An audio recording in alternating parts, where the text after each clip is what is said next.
I apologize. I haven't seen one of these before. It is clearly marked Diplomat. Yes, of course. Please, go ahead.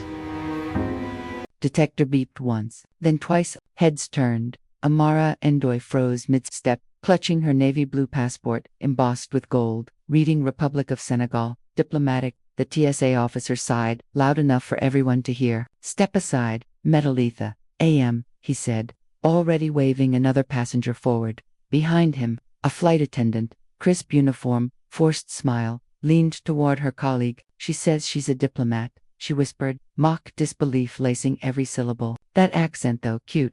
The laughter that followed was small but sharp, a glass crack in the air. Amara's chest burned, her palms slicked against the passport. She wanted to speak, to correct, to stand, but silence felt safer here, in this space that punished confidence when it came from her skin. Then the attendant reached out, flipping Amara's passport open as though checking for a forgery. Real fancy, she said. Do they sell these online now? The question cut deep, too deep for words. Passengers shifted, some pretending not to see. A man looked away. A mother tugged her child closer. The airport hum drowned her pulse. And then, over the loudspeaker, final boarding for diplomatic envoy to Geneva. The attendant's grin faltered. Wait, what? Amara met her eyes, voice quiet but lethal. You just mocked a United Nations delegate. The speaker above them hissed static, then silence. The moment hung, raw, electric, unprocessed, as the weight of her words began to crush the air. The boarding gate smelled faintly of burnt coffee and recycled air. Rows of weary passengers scrolled through phones, half listening to the boarding announcements. Amid the blur of business suits and backpacks, Amara Endoy stood still, posture straight, fingers resting on a sleek navy passport embossed with gold letters. Republic of Senegal, diplomatic. Her flight to Geneva was running 10 minutes late. She checked her watch, a gift from her late father, and exhaled softly. Next passenger, please. The flight attendant, a young woman with a pinched smile, didn't look up. Her badge read Carly. Her tone shifted when she did. Oh, a pause. You're with the diplomatic mission? Yes, Amara replied evenly. I'm connecting to Geneva for the United Nations Human Rights Council. Carly's brows rose, unhung. Let's just take a look at that passport. She reached out, fingers brushing the cover, lips twitching with barely concealed amusement. Her colleague leaned in, whispering, looks too new to be real. I beg your pardon, Carly smirked. Relax, ma'am. We're just making sure everything's legit. You know, security and all that. The man behind Amara sighed. Can we move this along? Carly ignored him. You must travel a lot, huh? Must be nice having those connections. Amara felt the heat climb up her neck. My credentials are in order. Please check them and let me board. But Carly wasn't done. Sure, just funny. You don't sound like a diplomat. The laughter that followed was quiet but cutting. Amara's breath tightened. She could taste the metal of humiliation, the slow, public kind. Another attendant, older and sharp-eyed, stepped forward. Carly nuffed. Carly's smirk faded. I said enough. The older woman turned to Amara. My apologies, ma'am. Please, right this way. Amara nodded once, silently, her composure unbroken though her hands trembled slightly as she clutched her passport. As she walked down the jet bridge, she caught her reflection in the glass, poised, dignified, but shadowed. Behind her, Carly whispered something to her colleague. The words were lost under the roar of engines, but the laughter the same. Brittle laughter carried faintly down the corridor.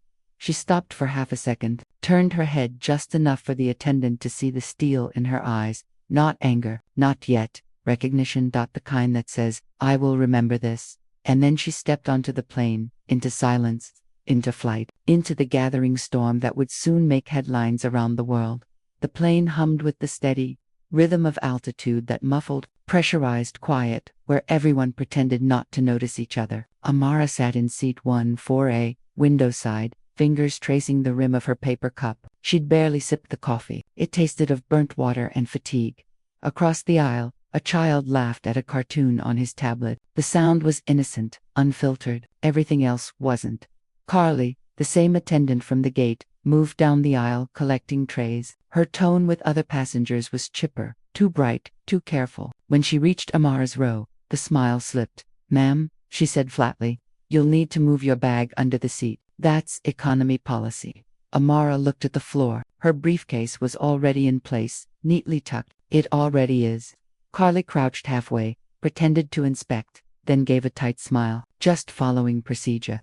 Amara nodded once. No reaction. No energy wasted. But then Carly added, quieter, just loud enough. You people always have extra baggage, don't you? The air left Amara's lungs. Not shock, not even anger, just the dull, familiar pressure of there it is again. A man in the next row looked up. Their eyes met for a second. He looked away. The silence was consent, as it often was. Minutes passed. Amara stared out the window. The ocean, a blue smear far below. She replayed the words, the tone, the way the insult was made to sound procedural. That was the craft of prejudice, to hide cruelty inside professionalism. Then the turbulence hit.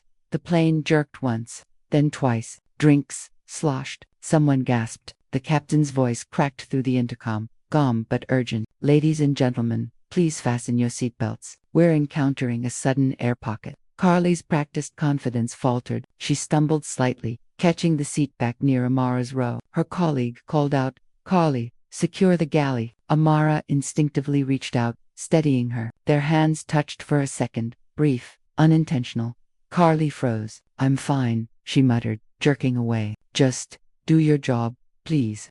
Amara leaned back. The irony wasn't lost on her. Insulted for existing, resented for helping, the turbulence worsened. Lights flickered. A passenger screamed somewhere in the back. The smell of fear, recycled air, and sweat spread fast.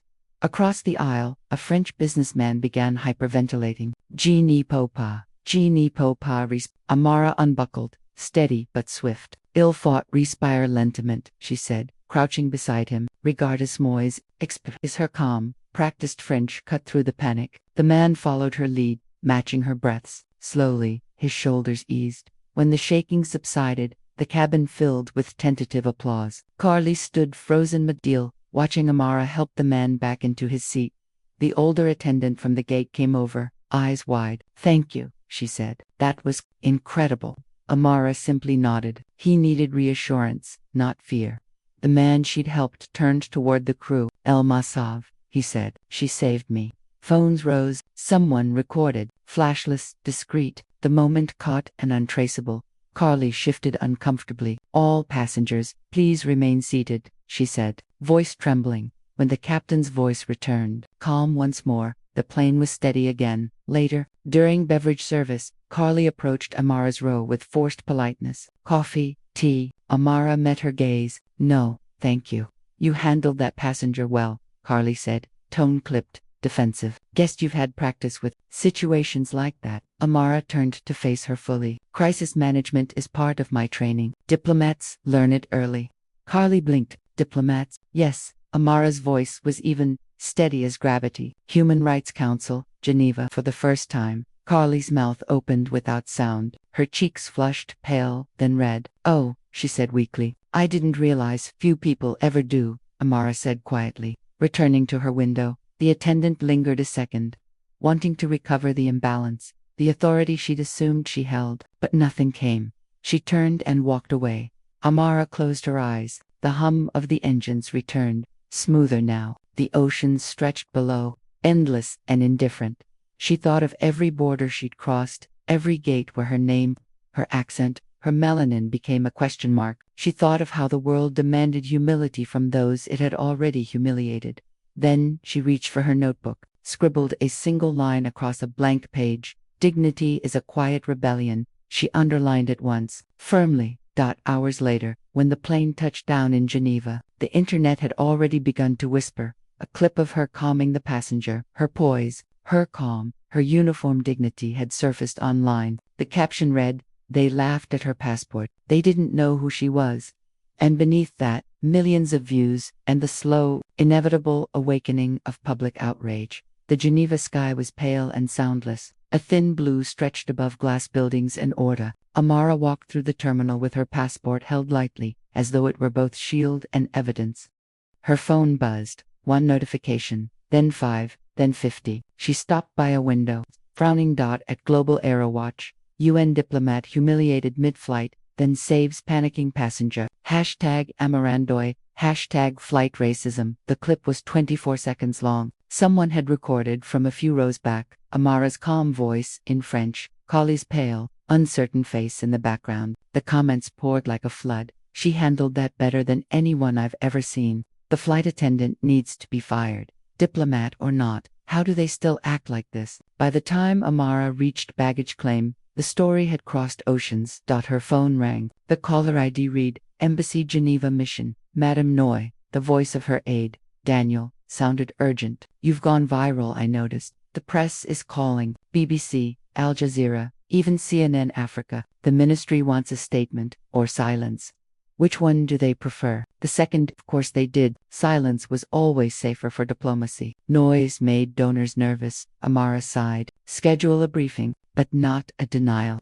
Daniel hesitated. They'll push back. They always do. She hung up before he could continue. Outside, Geneva's crisp air hit her face clean, regulated, almost sterile. She could smell lake water and jet fuel, two worlds colliding quietly. Her phone rang again. Unknown number. Ms. This is Catherine Reynolds, Public Relations Director with Skyworld Airlines. We'd like to extend our sincerest apologies. Amara cut her off. I haven't received one. A pause. Then the woman continued, rehearsed tone slipping through. We're aware of the incident. Our team values diversity, and we're deeply sorry for any misunderstanding that may have occurred. We've issued a statement emphasizing our zero-tolerance policy. I read it, Amara said. It mentioned no names, no accountability. Just a review is underway. You didn't even identify me as the victim. We were trying to protect your privacy. My privacy. She almost laughed. You mean your liability. The silence on the other end was crisp, corporate, and cowardly. Ms. Nindoy, Catherine said finally, we'd appreciate it if you refrained from engaging with media. We can handle this internally. I'm not one of your employees, Amara said. You don't handle me. And she hung up. At the hotel, she turned on the television. Every channel had a version of her face. Some used the phrase alleged racism. Others called it miscommunication. The footage looped endlessly, the calm diplomat, the flustered attendant, the storm. Then came the pundits. A gray-haired commentator spoke over a split screen. We don't know the full context. Maybe the attendant was nervous or misunderstood her credentials. Shouldn't we be careful before calling everything racist? Another replied, Context doesn't tierrasa. You can see the smirk. You can hear it. Amara muted the television. The noise of public discourse was louder than any insult. Her laptop pinged an email from the Senegalese Ministry of Foreign Affairs. Ambassador Ndoye, the government appreciates your professionalism. Please avoid public statements pending internal consultation. Maintain diplomatic restraint. She leaned back in her chair, eyes closed. Diplomatic restraint, the elegant phrase for sanctioned silence. She opened a new message, typed, then paused. The cursor blinked, impatient. Respectfully, I will not be silent when silence is the luxury of those unscarred by it. She didn't send it, not yet. Daniel knocked gently on her door that evening. You've got visitors. Two other African diplomats stood behind him, both older, both smiling with careful sympathy. Amara, one began, we've seen the video. You've handled yourself with grace. The other added, but perhaps it's best to let it pass. The world forgets quickly. It's not worth the trouble. She looked between them, quiet. Not worth whose trouble? They exchanged glances. One side, the institutions, your name carries the flag. They'll say you made it political. It is political. That's what worries them. Amara's expression hardened. Then they shouldn't send diplomats who bleed. The room went still. The men left politely, relieved to escape the discomfort. When the door shut, Daniel said quietly, you're trending in 15 countries now. People are calling you the calm storm. Amara gave a faint, bitter smile. They make a spectacle out of endurance. Always have. He hesitated. You're going to speak, aren't you? Yes, she said, but not yet. Let them show the world how they handle apology. Let them bury themselves first. Daniel nodded. And if they don't, then I'll dig. Outside her window, the lights of Geneva shimmered across the lake, beautiful, sterile, oblivious. Amara opened her notebook again, turning to the page from the flight. Beneath her earlier line, she wrote another. Silence protects systems, not souls. And as she closed the cover, her phone buzzed again. Another notification, another headline.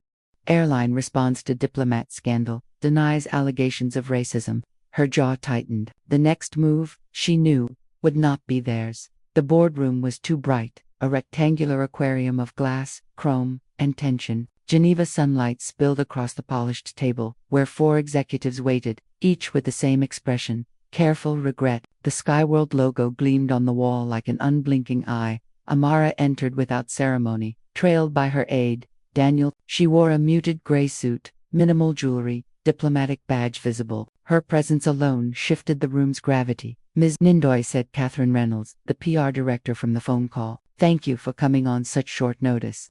I was told it was urgent, Amara said. Her voice was calm, deliberate. I assume you'd like to discuss the incident. Yes, Catherine began. We deeply regret the distress caused. It's never our intention to make any passenger feel uncomfortable. Amara took her seat. You called it distress, not discrimination. Interesting choice of word. Catherine hesitated. Our legal advisors recommended. Of course they did.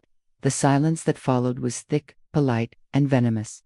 Another executive, a man with the practiced ease of upper management, leaned forward. Let's start with acknowledgement. Our employee, Ms. Turner, Carly. Amara didn't let him finish. You mean the flight attendant who laughed at a diplomat's credentials in front of an entire boarding gate? He cleared his throat. Yes, Miss Turner. She's been temporarily suspended pending internal review. Amara's gaze was level. Temporarily, he smiled faintly. We believe in fair procedure. Did she believe in that when she mocked me? Daniel shifted beside her, the only sound the faint click of his pen. Catherine interjected quickly. Ms. Nindoy, please understand. We're working to make this right. The world is watching. We'd like to issue a joint statement, highlighting reconciliation and mutual respect. Something uplifting. Amara looked at her. You want my forgiveness as a headline? No, not at all. We just want the optics of absolution. The words hit like a slap. Catherine blinked rapidly, recovering her corporate smile. Surely we can find common ground. Amara leaned forward. Common ground doesn't exist between the humiliated and the protected. It exists between equals. You're not asking for understanding. You're asking for silence that flatters you. The room fell into absolute stillness. At the end of the table, the door opened quietly. Carly entered. She wore the same uniform, but her confidence was gone. Her hair was pulled tight, her face pale. Catherine stood. We thought it best if she offered her apology in person. Carly swallowed hard. Ms. Nindoy, I didn't mean to, Amara said softly. Carly's voice trembled. To offend you. It was a misunderstanding. I thought maybe you thought my passport was fake. You thought my accent was comic relief. You thought I was beneath verification. Carly's eyes filled with tears she wasn't sure she should let fall. I didn't know who you were. Amara's reply was measured and devastating. And if I weren't a diplomat, would that make it acceptable? Carly said nothing. Her hands shook. I was under pressure, she murmured weakly. Amara stood, every syllable deliberate. You were under bias. Daniel shifted his weight, ready to interject, but she continued. Pressure doesn't invent prejudice. It exposes it. Carly's breath hitched. Catherine stepped in quickly. Ms. Turner will undergo cultural sensitivity training, and will issue an updated public statement training. Amara repeated, the word dry, so she can learn that mocking black women is bad optics, not bad ethics. Ms. Nindoy, no, don't sanitize this. You want to restore your brand's reputation, not its morality.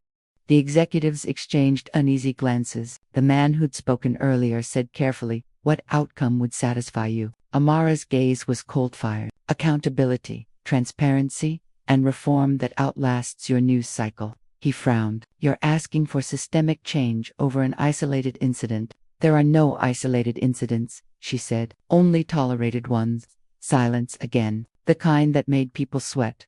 Finally, Catherine spoke, brittle but composed. We can draft a formal apology acknowledging discrimination. Would that? No, Amara interrupted. You'll acknowledge systemic failure. I'll review the draft before it goes public. Catherine's lips pressed tight. That's not our standard process. Amara rose. Neither is public humiliation. For a moment, no one spoke. Even the hum of the AC seemed to pause. Then Daniel broke the tension. We'll await your statement by tomorrow. If not, the UN's press division will issue one of its own. Catherine blinked, surprised. That's unnecessary escalation. It's overdue accountability, Amara said, already walking toward the door. As she reached the threshold, Carly whispered behind her, almost involuntary. I didn't mean to ruin my life.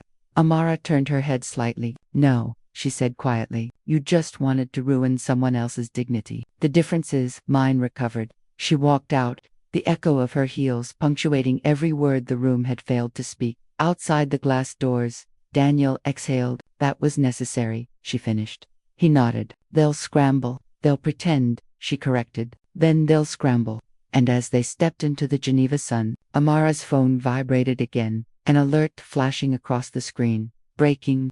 Airline holds closed-door meeting with undiplomat following viral racism incident. Sources say talks tense. She looked up at the clean, cloudless sky. Good, she murmured. Let it stay tense. That's how systems start to shift when comfort ends.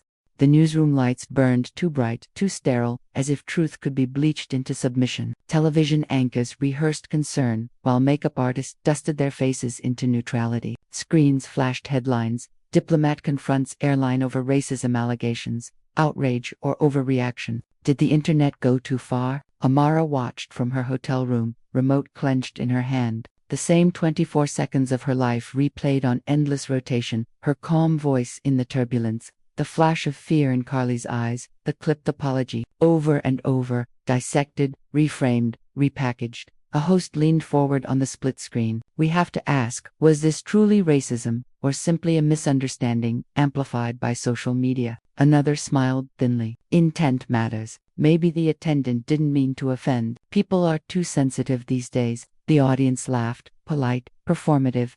Daniel muted the TV. You shouldn't watch this, he said. I need to, Amara replied. I need to see how they dilute pain into panel discussion.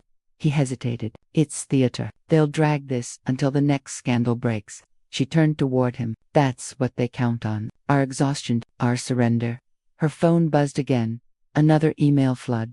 Messages from strangers across continents. Some offered solidarity. Others sent venom. You're brave. You're lying. You make us look bad. You give us hope. She scrolled without reacting. The words blurred into noise, empathy and hatred speaking in the same volume. Then a message from an unknown journalist caught her eye. Ms. Nick, I have access to internal memos from Skyworld discussing your potential PR containment. Are you willing to comment on record? Amara stared at the screen. Her breath slowed. They're leaking already, she murmured. Daniel frowned. Could be bait or truth. She typed a single reply. Send the documents. Hours later, she sat across from the journalist, a young woman named Priya Das. Independent eyes sharp behind her glasses, they met in the corner of a quiet cafe. Both knowing this conversation would never stay private, Priya slid a folder across the table. Internal emails between the PR division and corporate legal. They discussed offering you a settlement to avoid escalation and minimize racial optics. Their words, not mine. Amara read in silence. Each line was sterile and cruel, policy wrapped in prejudice. We must handle the situation delicately to prevent perception of racial bias. If the diplomat accepts apology, narrative can shift to forgiveness and understanding angle. Public fatigue will fade. Maintain neutral tone. Amara closed the folder slowly. They weren't trying to understand, she said softly. They were managing damage. Priya nodded. Would you like to go on record? Amara met her gaze. Not yet. Let them deny it first. Priya leaned back. You're different from most. People either fight loud or stay silent. You're waiting. I'm watching. Amara corrected. And learning how systems defend themselves. Later that night, the story shifted again. A major network aired an exclusive interview with Carly, filmed in flattering light. Voice trembling. I was under stress, she said tearfully. I never meant to hurt anyone. I just thought she was being difficult. I didn't even know she was a diplomat. The interviewer nodded sympathetically. It must be hard being the target of so much online hate. Carly dabbed her eyes. People forget, I'm human too. Amara watched it all, every deflection, every redirection of sympathy. The narrative had flipped, the aggressor, recast as the misunderstood. Daniel muttered, they're protecting their own. They're performing redemption. Amara said, that sells better than responsibility. She opened her laptop, composed an official letter to Skyworld's legal department. This will confirm my intent to request release of all internal correspondence related to the incident for public transparency. Failure to comply will result in formal diplomatic action. She hit send. Then she stared out the window. the lake glinting beneath the moonlight. Geneva shimmered as though untouched by ugliness.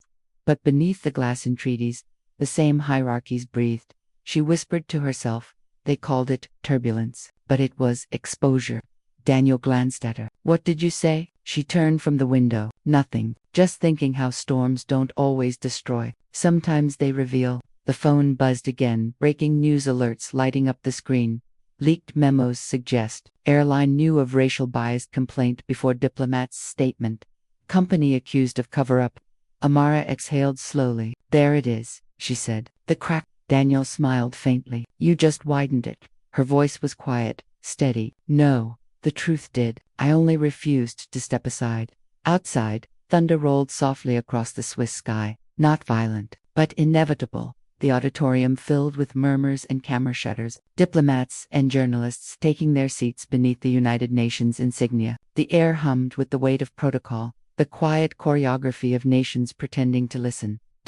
At the podium stood Amara Ndoye. Her navy suit bore no ornament, her expression carved from restraint. She waited until the hall stilled, not for attention, but for accountability. Distinguished delegates, she began, voice even, deliberate. Last week, I was not a diplomat. I was not a representative of my nation. I was simply another black woman told to wait, to move, to prove. Silence spread like a held breath. Cameras locked onto her face. I was humiliated on a plane. But humiliation is not an event. It is a system rehearsed through generations. A system that disguises itself in policy, in tone, in courtesy.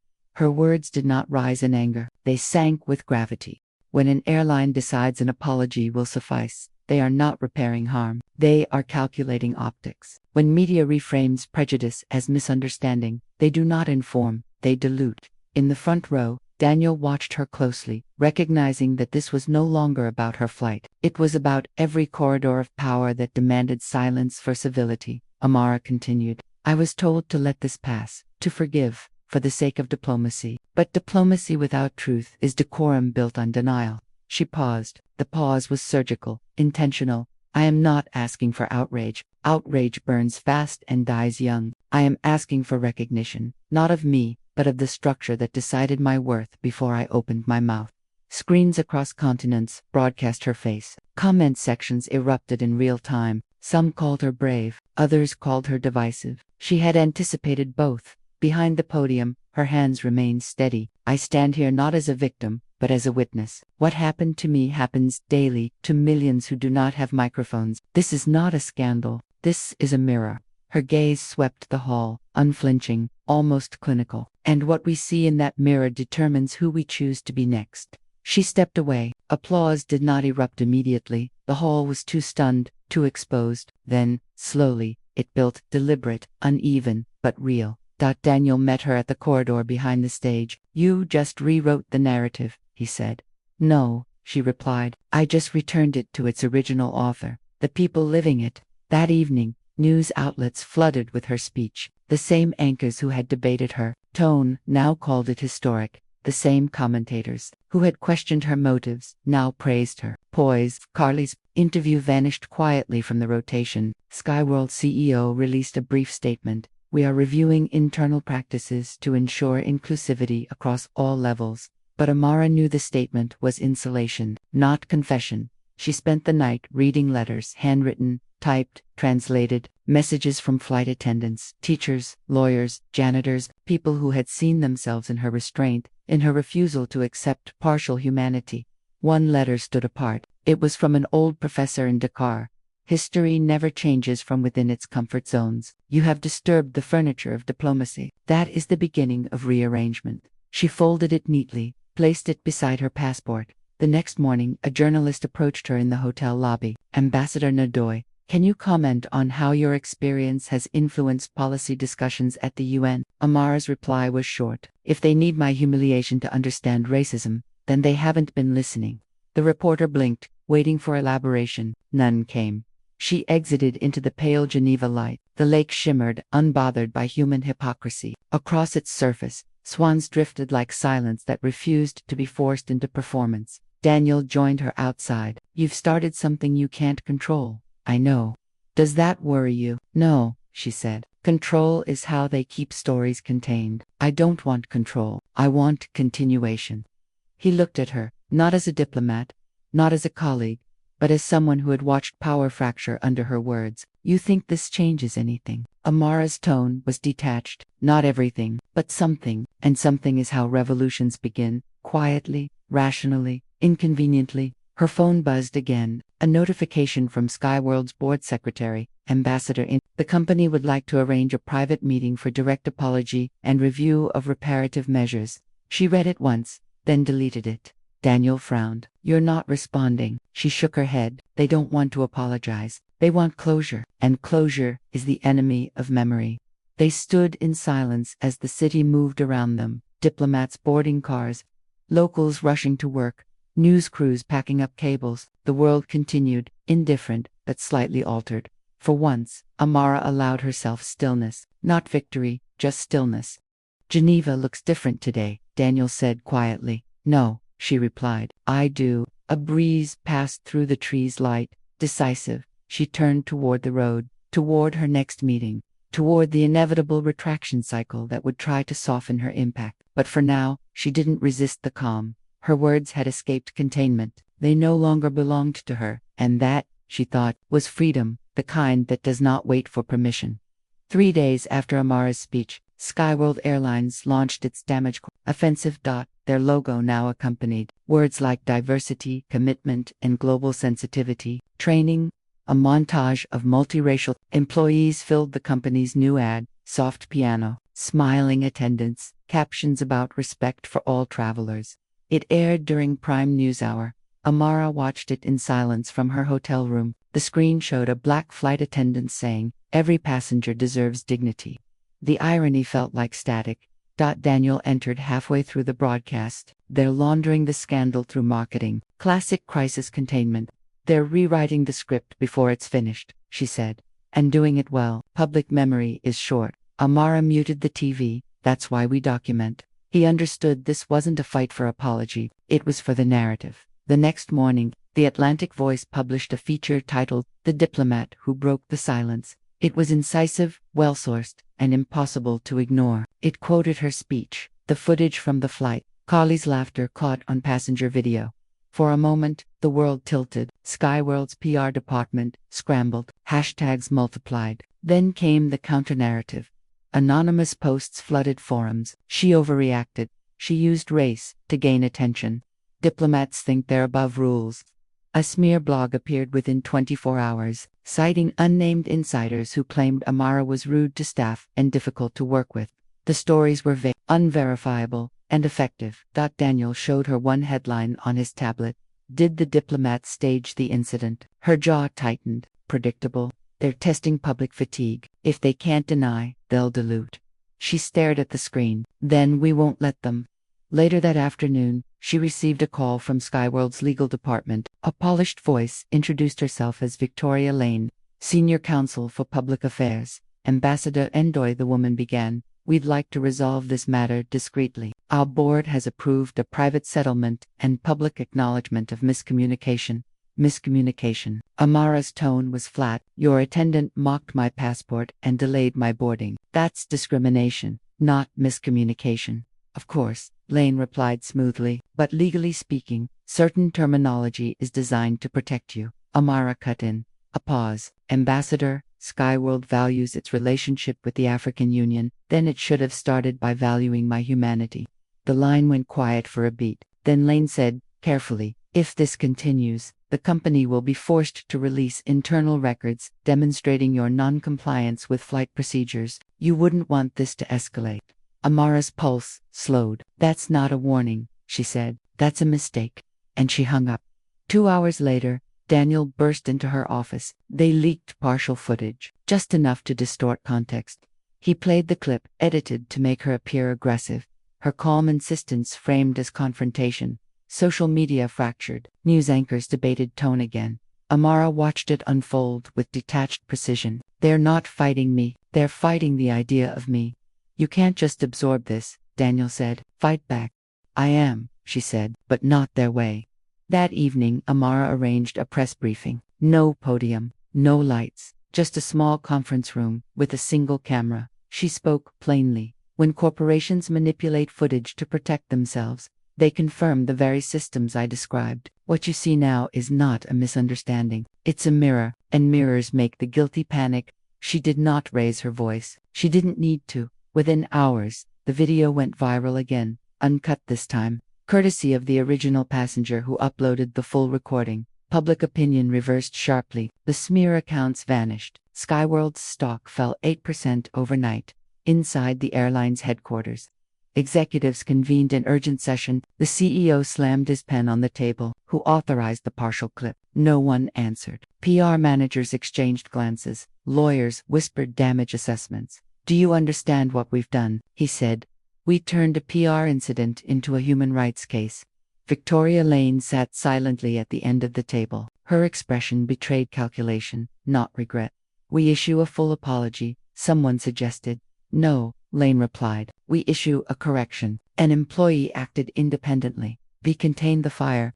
The CEO exhaled. And if she doesn't accept it, she doesn't have to, Lane said. We're speaking to shareholders, not her. Meanwhile, Amara prepared her official report for the African Union. She included time, transcripts, and statements, not as retaliation, but as record. This isn't about punishment, she told Daniel. It's about permanence. He nodded. You're weaponizing documentation. She smiled faintly. I'm institutionalizing truth. Late that night, she received a message from an anonymous employee inside Skyworld. They're about to release a statement blaming the flight attendant. She's being terminated tomorrow. She's their scapegoat. Amara read it twice, then closed her laptop. Carly, the woman who had mocked her, would take the fall for a system that trained and rewarded her behavior. Amara leaned back, exhausted. The victory felt hollow. She whispered to the empty room. They'll always sacrifice the replaceable to protect the profitable. Her reflection in the window looked distant, a diplomat who had become a symbol against her will. Daniel's voice echoed in memory. You've started something you can't control.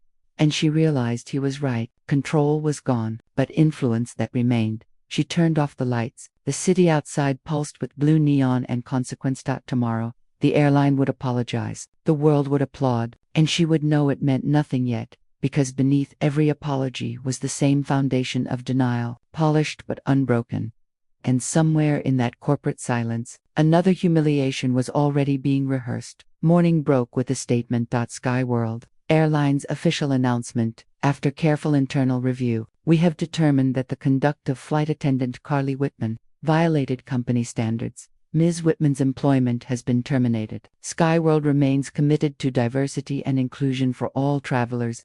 The statement spread through every outlet by noon. Carly's name trended globally within the hour.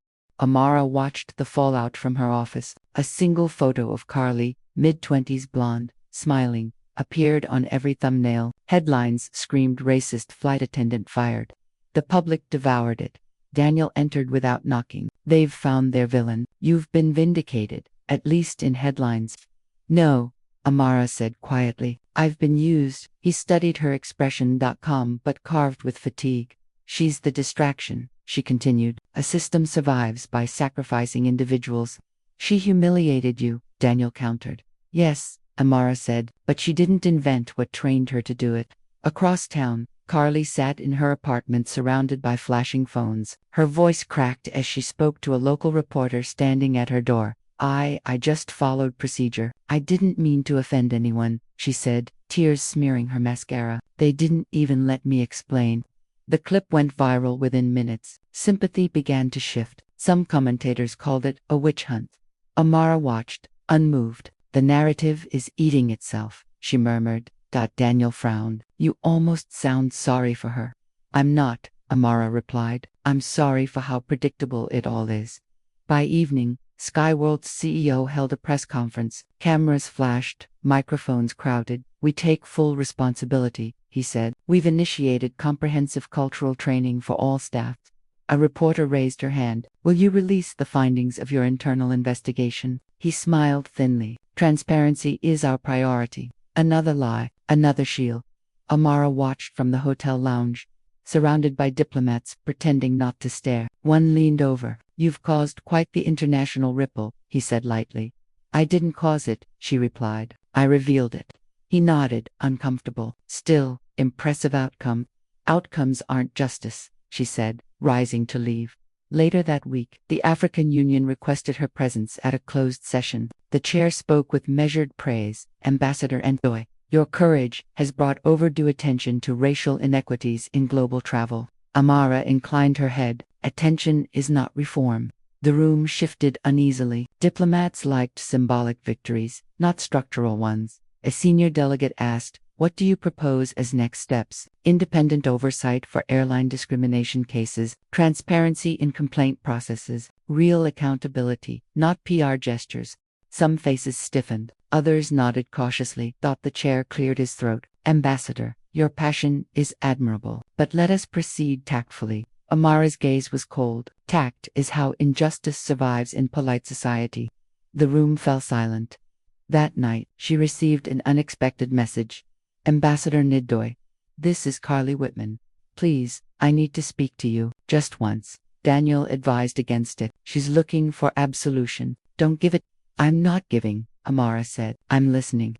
They met in a small cafe near the river. Carly looked fragile, stripped of corporate gloss. I lost everything, she began, voice trembling. My job, my friends. People call me a racist online. I can't go outside. Amara watched her without reaction. I just want to say I'm sorry, Carly whispered. I didn't mean you meant exactly what you were taught to mean, Amara interrupted softly. You thought your authority was neutral. It wasn't. Carly's lip quivered. So what happens to me now? Amara's tone was level. You face the silence you helped build. You sit in it, and you learn to hear what others have lived with their entire lives. Tears filled Carly's eyes. You could destroy me if you wanted to. I already did, Amara said, but I didn't have to say a word. The system did it for me. They sat there, two women divided by the same machinery, one punished, one politicized, both exhausted. Amara rose. Your apology isn't mine to accept. It belongs to the people you'll meet long after this story fades. Carly nodded weakly. And you, what do you get out of this? Amara paused. A reminder that justice without repair is performance. She left without looking back. A week later, the African Union announced a new resolution, mandatory review of discrimination in international transit protocols. It bore Amara's name as its author. Headlines framed it as diplomatic triumph, but she felt none. She had turned personal pain into policy, and it still felt like loss. Daniel found her watching the Geneva skyline. It's over, he said. No, she replied. It's documented. He hesitated. That's not peace. It's permanence, she said. Peace comes later, for those who come after. Months passed. The viral story faded beneath new scandals. The internet moved on. Yet somewhere, a young black traveler boarded a plane without being questioned. Somewhere else, a policy officer hesitated before dismissing a complaint. And in a quiet office in Dhaka, Amara reviewed a stack of new reports, each one citing her case as precedent. Her reflection in the glass looked older, calmer, not triumphant. Anchored dots, she whispered to herself. Every humiliation is a seed. What grows from it depends on who records the soil. Outside, planes rose into the sky, indifferent, mechanical, precise. But now, at least one carried the weight of awareness. That, Amara thought, was how reckoning begins, not with applause, but with acknowledgement. Rain traced slow lines down the embassy windows. Geneva was gray, quiet, efficient, the kind of city where controversy aged fast and memory aged faster. Amara Ndoye stood by the glass, watching a plane descend through low clouds. For the first time in months, she didn't flinch at the sight. A knock sounded at her door. Daniel stepped in, carrying a slim folder. Final draft, he said. The International Aviation Ethics Charter. It's going before the Council next week. She took the folder, flipping through the pages, clauses, signatures, preambles. Beneath it all, the invisible residue of one humiliating flight and its aftermath. You did it, Daniel said. Amara closed the folder gently. No, she said. We started it. He smiled faintly. You know they're going to name the clause after you. They shouldn't, she replied. Names turn reforms into monuments. I want function, not legacy. The world had shifted slightly, unevenly. Skyworld's PR campaign had long faded, their logo still tarnished by public memory. The CEO had stepped down to focus on personal matters. The airline introduced new cultural training, but employees whispered it was more about lawsuits than conscience. Carly Whitman, the former attendant, had disappeared from headlines. A year later, Amara received a short letter, handwritten, uncertain. I'm working at a community center now. We talk about bias, about power. I still think about that day. I hope you know I'm trying. Amara read it twice, then placed it inside a drawer with dozens of others, messages from strangers who had lived some version of the same moment. That afternoon, she walked to the lakeside cafe where she and Daniel often debriefed after long meetings. The waiter recognized her, but didn't approach for a photo. Respect, not spectacle. Daniel arrived late, papers under his arm. The media's calling your speech last year the spark that started policy reform. Amara stirred her coffee. They always find a way to make history neat. He leaned back. Still, it mattered. Yes, she said quietly, but not because of me, because it proved how visible silence can be. He watched her for a moment. Do you regret it? She looked toward the water. Regret is a privilege of comfort. I lost that when I chose to speak. A long pause settled between them, not heavy, but reflective. Sometimes I wonder, Daniel said, if people like you ever get to stop fighting. Amara's eyes softened. The fight stops when truth becomes instinct. Until then, we maintain the mirror. As evening dimmed, they walked back toward the embassy. The air smelled of wet stone and diesel, the unremarkable scent of a world still in motion, before they parted.